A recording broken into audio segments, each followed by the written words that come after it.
Hey, my name's Andrew. Like I said in my blog, I've committed to be more serious, so here we go.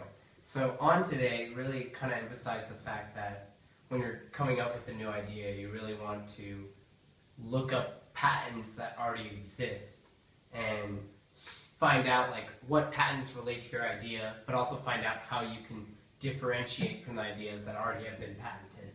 So how valid do you think that argument or idea really is? I think it's valid because you don't have a place in the market to begin with if there's patents that take away every aspect of your app.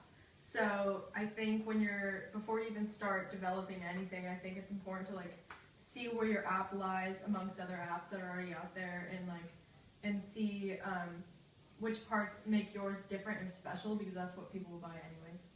And then you just patent those parts. Well, yeah, Maura basically answered the question with my only answer, but to go further off that, I remember he said a lot about how bigger companies today will take things that are already that haven't been patented that new companies are doing and incorporate it into what they're doing. So basically, they can just steal it if there's no patent. So I think it's really important that they get the patent for what hasn't been done as well to set themselves apart. So my question is, along the way, has it been easy to keep up your team spirits and energy, or have things kind of slowed you down, or how's the dynamic been? I'll answer this question first. I think initially my team really had like a exuberant vibe going. We really wanted to do the wine app, we really thought, oh, everyone drinks wine, we're really gonna hit it off. That thing went to rust, and then we came up with this Checkmate idea and everyone was on board, but I feel like midway through we got demoralized and felt like we weren't going anywhere. But what I realized is that over time, as we began to actually really make the PowerPoints, consider pitches, talk to people from Hong Kong, get Skype interviews from people like Pericles, I wrote it down. Yeah, we really, and that's a POS provider in Hong Kong, we really actually started to get interested because we were actually going somewhere. Yeah, and our team was pretty much the exact opposite. So we started off without a developer, which is probably one of the most crucial things, especially if you're making an application. So without a developer, we were kind of just like, oh, we're screwed from the start. And so that was probably the hardest part, was keeping up morale when we knew that we weren't going to have an app developed by the end of this, which is basically the key to the entire process. So we figured out how we could get around that. We figured out how we could make a website and still be excited about the idea, and it kind of built up over the first 2 weeks. We were all excited, things were going well, and then last week we kind of just weren't in the top 15, and we're like, oh, it's not as cool anymore.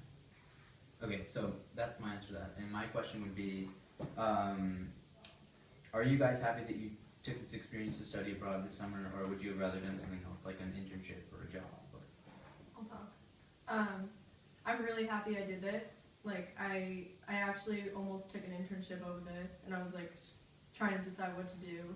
But looking back on it, there's nothing else that would compare to going to a new country, and then what we do here is pretty cool. You're making a company, which that's what you work up to after college. So being able to be on a team and see that dynamic and not be in some big industry company that tells you what to do is super cool. It's because this is what I want to do in the long run, so I'm super happy that I did this. To be honest, I've kind of gravitated myself to a bunch of Haas students even before I even joined, and what's kind of unfortunate about that was the fact that a lot of them were saying, oh yeah, I'm interning at Goldman Sachs this summer, oh yeah, I'm at Merrill Lynch, oh yeah, I'm at Morgan Stanley, and then when I hear that stuff, I'm like, oh, I kind of feel inferior. But the beauty of me going on this trip was that I realized that there's a beauty in the sense of originality, If you could start up something of your own, create your own idea, and not adhere to some general stereotype, some conglomerate that's already been there. It kind of gives you some liberation, not only in what you can do, but in your frame of mind and your perspective on life. You can apply this to other things you do in your life. Take an alternative perspective and really decipher things in a unique manner, and that's, I think, one thing I took away from this trip, is that don't be a robot.